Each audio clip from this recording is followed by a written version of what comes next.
Bonsoir à toutes et à tous, heureux de vous retrouver pour la tranche info en direct sur votre antenne Canal 10 Télévision avec au programme de cette soirée Info 10, le journal local et régional qui sera suivi du Focus. Ce sera après la coupure pub de 19, mais pour l'instant place au JT.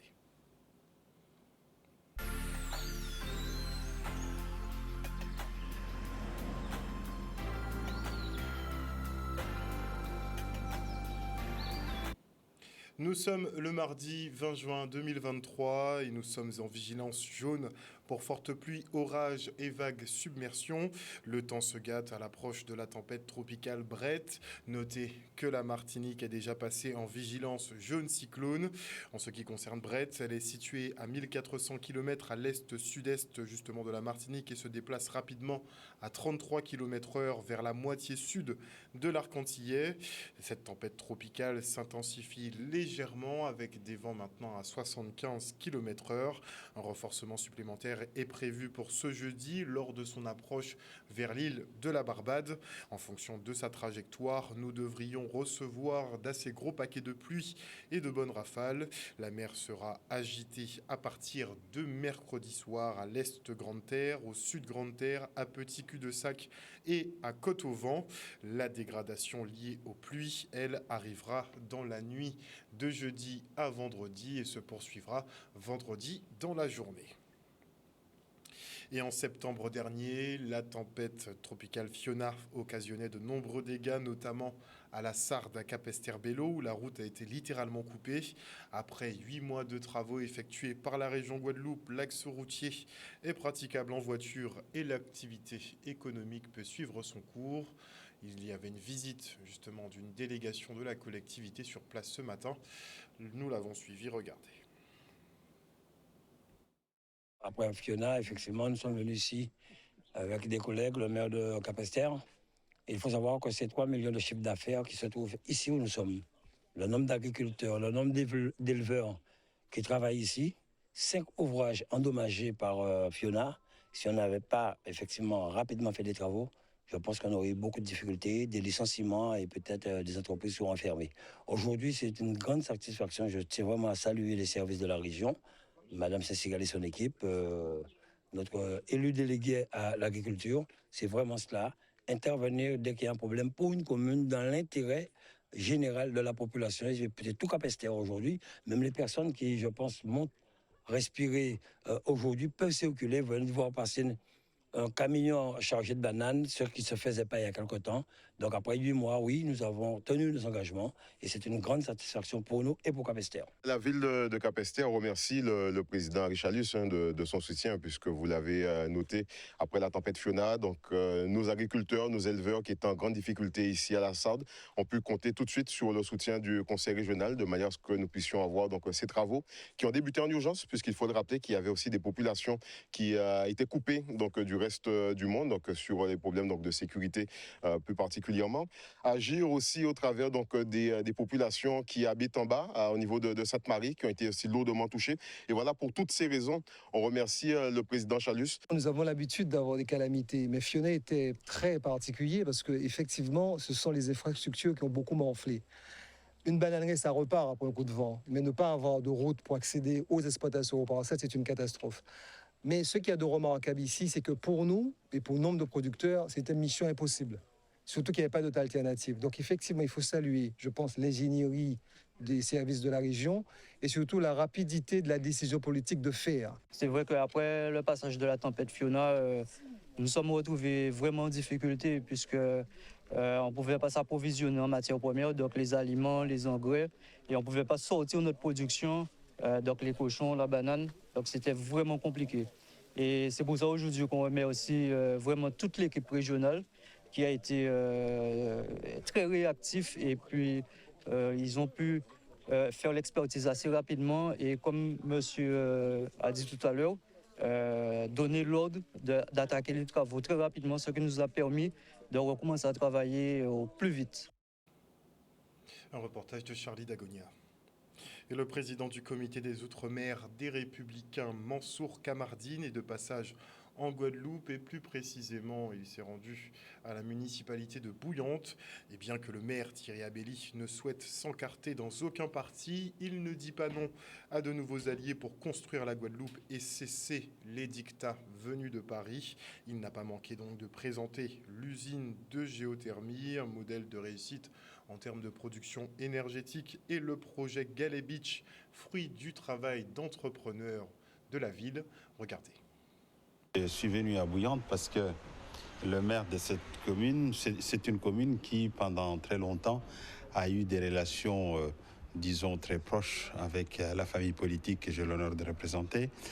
Et donc, comme le maire a pris la suite de M. Cholet, nous avons souhaité le rencontrer et échanger sur les divers aspects de la Guadeloupe et les perspectives politiques que ce territoire présente. Comme je le dis, c'est vrai que je ne souhaite pas m'encarter dans aucun parti, mais je suis prêt à collaborer, à travailler, à construire la Guadeloupe. Et ma vision, elle est très claire. Je dis qu'il faut que nous cessions les dictats qui viennent depuis Paris, de qui qu'il soit. Il faut qu'en tout cas qu'on collabore avec les mouvements politiques, les partis politiques, dès lors qu'ils partagent des idéaux qui sont républicains, qui tiennent compte des réalités des territoires, des besoins qui sont exprimés par la population, et surtout qu'on ne vienne pas avec, en tout cas, pour repartir avec un catalogue d'idées et qui reste au stade des idées ou des promesses. Je ne regrette pas d'être venu parce que avec le maire, nous avons échangé, et dans cet échange, beaucoup échangé, et dans cet échange, nous nous sommes rendus compte, l'un et l'autre, qu'en réalité, nous avions beaucoup de choses en partage sur la question du rôle de l'État, notamment dans le domaine de l'insécurité ou de la lutte contre l'insécurité, dans le domaine des aspects du développement, du travail, le rôle que doivent jouer les collectivités, la nécessité de faire en sorte que les projets politiques ne viennent pas d'en haut, qu'on vienne plaquer sur le territoire parce que ça ne marche pas, mais construire des offres politiques qui partent d'en bas, qui partent de la base pour aller en haut, à charge pour ceux qui sont en haut de les mettre en œuvre. On est sur un territoire qui a d'énormes potentialités. Ce matin, je lui ai montré ce qu'on pouvait faire en matière d'énergie renouvelable, sur Bouillante, mais sur le reste de la Guadeloupe. Je lui ai montré un exemple de développement endogène, en tout cas avec un équipement hôtelier de haut de gamme sur notre territoire. Donc on a balayé tous ces sujets-là, et pour un petit peu prendre la température sur quelle est la vision, en tout cas quelle est sa capacité à faire remonter au niveau national, et surtout à convaincre en tout cas l'ensemble des parlementaires qui relèvent de son parti politique, pour tenir compte de nos réalités et nous permettre d'avoir un réel développement. Un reportage d'Olivier Félix. La restauration, l'hôtellerie et plus généralement les métiers liés au tourisme peinent à recruter. La faute à des conditions de travail difficiles pour des rémunérations moindres. Alors pour les rendre plus attractifs, les professionnels du secteur et les autorités travaillent à la mise en place de leviers pour faciliter les recrutements. Ils organisaient une session d'information aujourd'hui au Cinestar. Regardez. Cette journée, elle s'adresse particulièrement aujourd'hui, en accord avec le conseil départemental et la mission locale, auprès de justement des jeunes en quête de recherche d'un emploi, et aussi de trouver une solution pour leur avenir. Donc nous avons fait cette proposition parce que nous, l'objectif, c'est que les jeunes travaillent et qu'ils ne perdent pas d'espoir pour leur avenir. Et nous avons proposé à la mission locale et au conseil départemental de nous aider sur cette partie avec les gens du RSA pour le conseil départemental. Il manque énormément de main-d'œuvre. C'est pour ça que nous avons souvent des réunions et qu'il s'agit aujourd'hui de rendre ce secteur d'activité attractif pour les salariés. C'est pas toujours évident parce que c'est un domaine qui demande beaucoup de sacrifices et beaucoup d'engagement. Mais c'est un beau métier que de recevoir des personnes sur notre territoire et de travailler, par exemple, dans le secteur de la restauration. Malheureusement, effectivement, le Covid nous a fait beaucoup de tort, nous a fait perdre beaucoup de salariés.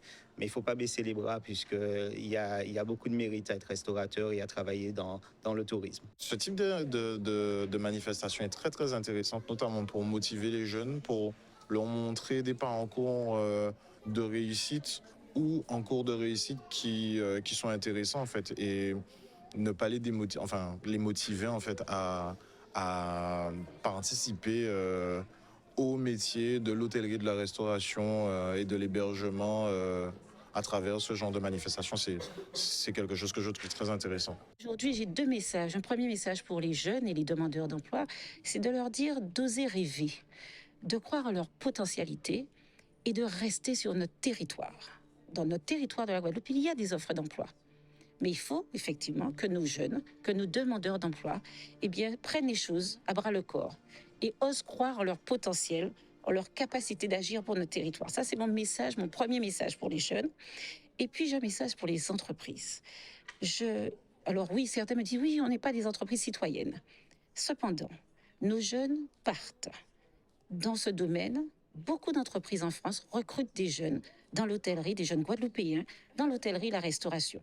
Donc, si nous voulons garder cette jeunesse, qui est notre richesse sur notre territoire, il faut que les chefs d'entreprise pensent à l'intégration des jeunes, puissent rémunérer régulièrement, comme le Code du travail le demande, que les jeunes soient rémunérés.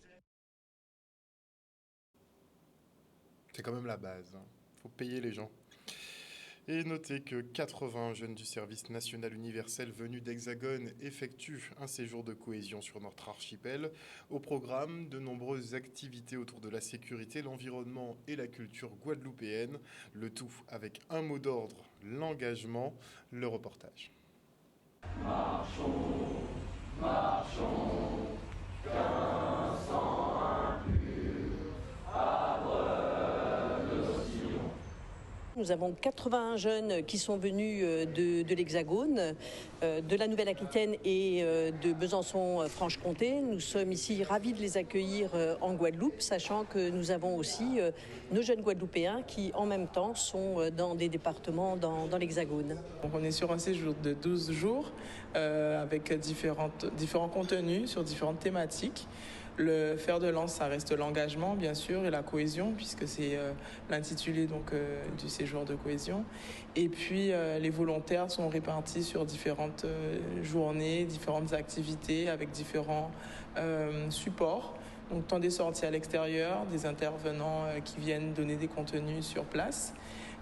Et puis, on voit donc les aspects autour de la sécurité routière, du PSC1, tout ce qui est autour de l'écologie, l'environnement. Il s'agit de les sensibiliser aux valeurs de la République, à l'environnement, aux questions aussi de sécurité routière, premiers secours, donc aussi mise en sécurité des personnes. Il y a tout un ensemble d'activités de nature, de sensibilisation aussi à des activités locales. Aujourd'hui, il y a des activités dans le domaine agricole, par exemple, et aussi à la culture guadeloupéenne, bien sûr. Moi, j'ai choisi de faire l'USNU parce que par rapport à ce que je veux faire plus tard, ça peut beaucoup m'aider. L'engagement, je vais être éducatrice spécialisée. Je voulais essayer quelque chose de nouveau et j'avais plein d'amis qui l'avaient fait et qui m'avaient dit que c'était super. Je me suis engagée parce qu'avant tout, je voulais rencontrer d'autres personnes, accroître mon cercle d'amitié et puis voilà. Ça se passe très bien. On fait plein d'activités et c'est plutôt cool. Franchement, ça se passe bien. Les gens, ils sont gentils. On crée des liens et des amitiés. C'est agréable. On va s'en souvenir toute notre vie. Jusqu'à présent, je trouve que c'est vraiment incroyable. J'ai aimé le séjour jusqu'à maintenant et j'espère que ce sera le cas jusqu'à la fin. Les petits Abimiens, eux, étaient heureux de présenter les hommes et femmes derrière le nom de leurs écoles. Des personnages illustres de la ville, dépeints grâce à des poésies, chants et autres pièces de théâtre. Une manière ludique de traiter l'histoire et se la réapproprier, mais surtout de magnifiques hommages rendus à des personnalités comme Étienne Azed, qui était ému aux larmes. Regardez. L'objectif de cette manifestation aujourd'hui, en fait, c'était vraiment de présenter les écoles de façon originale, présenter en fait leur éponymie. Donc le but de cette manifestation, en fait, c'est de connaître en fait qui est Aurélie Dambourde, qui est Marie-Josée Dampa, qui est Marie-Zone Lisible, de pouvoir en fait le présenter de façon originale, ce que les enfants ont fait aujourd'hui à travers des pièces de théâtre, à travers également des poésies et des chants. J'ai présenté une pièce de théâtre qui montre, ça parle de l'esclavage, ça parle de l'abolition de l'esclavage et ça parle en partie aussi de Frédéric Jalton. Il a construit, il a aussi réhabilité certaines écoles des abîmes et je pense que c'est important de le mettre en avant. Les jeunes se sont appropriés eux-mêmes de leur école, de leur nom. Par exemple, Michino, AZ Michino, que je connais, c'est un cousin.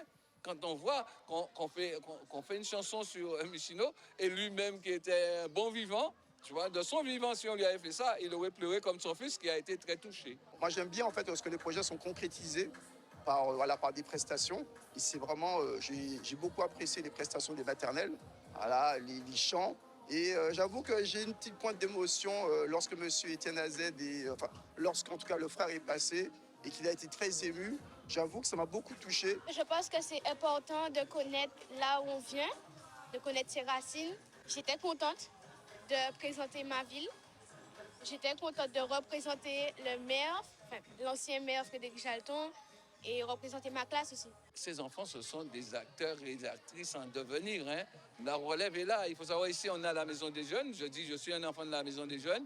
Et je pense qu'on a déjà des recrues là. Un reportage signé Solène Fèvre. Et maintenant, je reçois Sébastien Matoura-Parsad, auteur de l'ouvrage Le chant des fromagers. Bonsoir, monsieur Matoura-Parsad. Bonsoir à tous les téléspectateurs. Alors, dans cet ouvrage, vous traitez de l'histoire de Djabi, un jeune Africain qui a donc été arraché à sa terre natale pour être déporté jusqu'ici en Guadeloupe et être réduit en esclavage. Donc, l'histoire de la plupart de nos ancêtres. Pourquoi avoir été sur ce terrain ? En fait, la littérature offre la possibilité de regarder l'histoire, de redécouvrir l'histoire. Et c'est vrai que notre histoire, elle est très riche. Elle est très riche et quelque part, nous sommes tous un peu habités par ce passé. Et donc, j'ai voulu... Césaire écrivait « Grimoire fermé, mots oubliés, j'interroge le passé muet ». Et donc, quelque part, moi, j'ai voulu ouvrir ce grimoire en grand, ce grimoire de notre histoire, pour essayer de me plonger et redonner la parole à ceux qui l'ont plu. Donc, de quel prisme, justement, vous traitez cette question de l'esclavage ? Alors, l'histoire se déroule entre la fin du XVIIIe siècle, début du XIXe siècle. C'est l'histoire, comme vous l'avez dit, d'un Africain qui est déporté dans notre territoire. Il va connaître l'amour dans la misère et l'horreur de l'esclavage, amour qu'il va perdre, et il va vouloir entamer le chemin de la vengeance, venger cet amour perdu au risque de tout perdre. Et là, il va vivre une véritable épopée qui va lui permettre qui va nous permettre, en fait, nous lecteurs, de découvrir l'histoire de la Guadeloupe. Et il va croiser la route d'illustres personnages qui ont marqué notre histoire. Personnages et l'histoire de la Guadeloupe, en fait, s'inscrit en arrière-plan de ce roman. Alors, c'est pas un roman historique, c'est surtout un roman plus d'aventure, parce qu'il y a énormément d'épisodes épiques que vit ce personnage. Mais inspiré de faits historiques. Tout à fait, oui. J'avais à cœur de vraiment être le plus honnête possible par rapport à notre histoire. C'est pour ça que j'ai demandé à deux historiens, d'ailleurs, de me relire, Raymond Gama et puis Caroline Sévenot, qui est maîtresse de conférence en histoire, parce que je ne voulais surtout pas corrompre notre histoire. Je voulais vraiment rester le plus fidèle possible et rendre hommage, d'une part, à notre histoire, qui est, quand vous la lisez, quand vous la découvrez, est formidable et fantastique, hein, à la fois sombre et lumineuse, et aussi rendre hommage aux hommes qui ont marqué notre histoire. Et c'est dans cette opposition d'ombre et de lumière que vous partez donc d'un être vengeur qui va vivre quand même une belle vie, on va dire entre guillemets, des épopées comme vous dites. Oui, il a une vie. Alors le personnage a une vie incroyable. Il passe par plein d'émotions. Il vit quasiment 1000 vies parce que ce personnage, dans son épopée, je ne vais pas trop en dire, mais il vit de véritables aventures qui le font quitter le territoire de la Guadeloupe. Et il se trouve embarqué en fait au fur et à mesure de l'histoire de la Guadeloupe et aussi de la France et aussi des États-Unis, j'en dis pas plus. Mais il va permettre, et aussi je crois que ce roman, quelque part, permet aussi de voir la nuance dans l'esclavage. On oppose pour faire simple, noir versus blanc, le manichéisme. Mais quand vous y plongez, vous voyez qu'en fait, il y a beaucoup de nuances. Il y avait des blancs qui soutenaient les noirs et des noirs qui soutenaient les blancs. Et c'est une ambivalence, en fait, que je voulais replacer dans le roman. Mais bien sûr, l'esclavage est une horreur et c'est en filigrane de ce roman. Et quelque part aussi, ce roman, c'est un peu une rétrospection, en fait. Une rétrospection, presque une introspection qui m'a permis, moi, en l'écrivant, de pouvoir exorciser le spectre de nos ancêtres, parce que les morts, en fait, ne sont pas morts. Et quelque part on vit avec, la mémoire de nos morts. Donc c'est nous qui continuons à les faire vivre à travers notre mémoire et le rappel de leur histoire. Vous parlez de manichéisme, justement, donc vous ne vous positionnez pas dans une vision de bien ou de mal, vous n'avez pas une vision de l'esclavage qui est purement négative ou purement positive. Ah, clairement, c'est une chose abominable. D'ailleurs, le roman est découpé en 3 parties. Ceux qui l'ont lu m'ont fait des retours, m'ont dit qu'il y a derrière la première partie à laquelle je m'attache vraiment à replacer, à contextualiser et à rappeler les éléments de l'esclavage, parce que, entre parenthèses, ce qui me tenait à cœur en l'écrivant, c'est aussi une ambition que j'avais qui me chagrinait, c'est que quand on parle de l'esclavage, j'avais le sentiment que finalement, ça devenait un peu galvaudé dans la parole, dans la bouche de ceux qui en parlaient, même de ceux qui ne connaissent pas bien notre histoire. Et j'avais presque le sentiment qu'on réduisait simplement la chose à des Noirs qui étaient sur les champs de l'implantation de canne, qui coupaient la canne et qui fouettaient. Mais l'horreur de l'esclavage est beaucoup plus importante que ça. Et donc, dans la première partie du roman, je place le contexte et on découvre un peu quel genre d'épisode ils devaient faire face. Et c'était vraiment très cruel. Après, le roman s'étend, se développe, parce que le personnage va vivre une véritable épopée par la suite. Mais dans la première partie, oui, et c'est pour ça que j'ai lu énormément d'ouvrages, d'histoires, de documentation, d'articles, pour essayer d'être le plus fidèle possible et aussi rappeler des choses que nous-mêmes, nous ne savons pas d'ailleurs. Donc réhabilitation aussi de notre patrimoine et de nos ancêtres. Oui, et d'ailleurs, je finis le bouquin par ça, une réflexion sur l'esclavage, parce que je ne voulais pas m'arrêter là, au milieu du gué. Je voulais vraiment apporter une réflexion sur ma réflexion sur l'esclavage que je voulais partager avec les lecteurs. Il y a des échos du passé, il y a des choses du passé qui se retrouvent aujourd'hui et qui impactent notre développement. Il y a des choses sur lesquelles on doit réfléchir, notamment en termes de mémoire. On a passé la partie de la commémoration de l'abolition de l'esclavage, mais il y a dans notre espace encore des choses qui rappellent qu'on rend hommage quelque part à des figures de l'esclavagisme. Et ça, c'est un travail que je crois qu'on doit entamer, notamment parce que dans la toponymie de nos territoires, on a des noms d'esclavagistes qui sont restés. Alors, ils ont été attribués sans doute par commodité, parce qu'ils étaient attachés à la plantation de l'époque, l'habitation, mais c'est resté dans le temps. Justement, c'est là que je veux arriver, c'est que j'aimerais qu'on puisse aborder de façon tout à fait dépassionnée, mais se poser la question de savoir qu'est-ce qu'on fait. C'est quand même curieux qu'on reproche la statue de Colbert qui est érigée devant l'Assemblée nationale, que certainement la plupart d'entre nous ne verront pas, mais on ne regarde pas non plus ce qui se passe chez nous. À un moment donné, je pense qu'il faut qu'on aborde les choses objectivement, de façon dépassionnée, et qu'on se pose la question qu'est-ce qu'on en fait. Décoloniser nos rues, décoloniser nos monuments. Moi, je crois qu'on doit aborder la question et de savoir. D'ailleurs, avec les étudiants de l'université, j'avais mené une petite enquête sur la façon dont on pourrait aborder cette question-là. Il se trouve que 50% des sondés estiment qu'il faut éliminer toute trace de l'esclavage. Sur un échantillon de 400 personnes, représentatif de la population. Donc 50% disaient voilà, il faut éliminer. 32% disaient on devrait garder, mais faire un travail de mémoire en rappelant que ce sont des esclavagistes, en rappelant que ce sont des criminels contre l'humanité, parce que l'esclavage, c'est un crime contre l'humanité.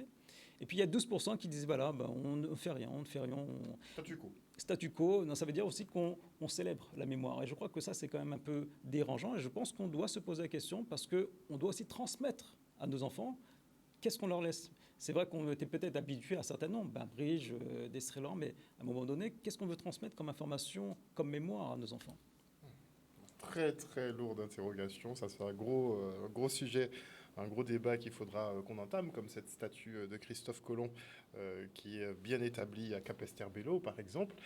Tout ce genre de monuments, ces appellations de rues font énormément débat, mais c'est vrai qu'on a du mal encore à ne serait-ce que les ouvrir ou essayer de crever les abcès. Il y a des gens qui sont effectivement... Mais c'est vrai Pour que le moment, ils ne sont pas prêts. Absolument. Ne serait-ce qu'aborder la question, eh bien, on vous voit comme quelqu'un d'un peu trop sanguin. Révisionniste, un peu sur les voilà. bords, un peu, Et c'est comme si nous-mêmes, on se dit, est-ce que j'ai le droit de poser? Je pense que c'est des tabous. Une chose ne devient plus un tabou qu'on ose en parler. Crevons les abcès.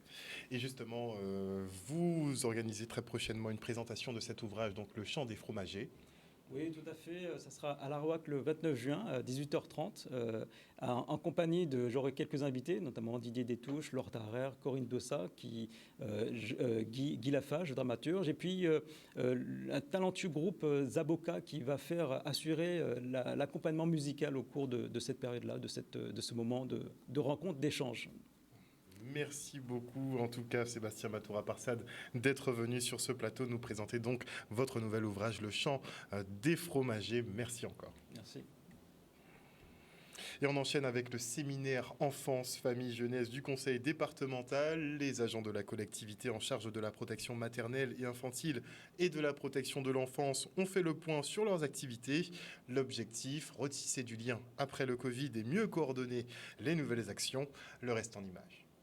Séminaire donc de la direction enfance, famille, jeunesse du conseil départemental rassemble tous les professionnels de la direction. On a à peu près 500 agents et 300 qui sont présents sur 2 jours, hier et aujourd'hui. L'objectif, c'est vraiment de se réunir ensemble, le volet protection maternelle et infantile, le volet protection de l'enfance, autour de tous les sujets qui nous concernent pour apprendre à mieux travailler ensemble et mieux travailler avec nos partenaires. C'est très important pour justement créer du lien.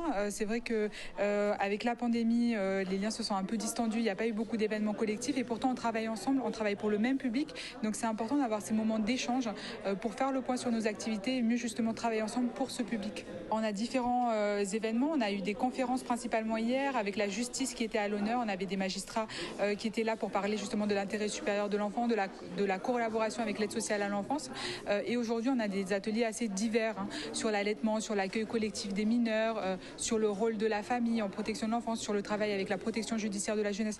On a vraiment des ateliers très très divers qui ont pour objectif de former les agents, mais aussi d'en retirer des pistes en termes de politique publique pour améliorer vraiment nos actions. Et donc c'est important qu'on soit, nous, compétents. On a des médecins, des sages-femmes, des puéricultrices, des éducatrices de jeunes enfants, des éducateurs spécialisés, des pharmaciens. On a vraiment tout type de professionnels. Et c'est important de se mettre à la page parce qu'on est là justement pour apporter le service le plus abouti possible, de meilleure qualité à un public qui en a besoin. Voilà, chers téléspectateurs, nous sommes arrivés au terme de ce journal. Merci pour votre fidélité à ce programme. N'oubliez pas que sur Canal 10 Télévision, vous faites l'information que nous diffusons. Le JT revient demain à 18h30. Une bonne soirée à vous. Bisous tout le monde.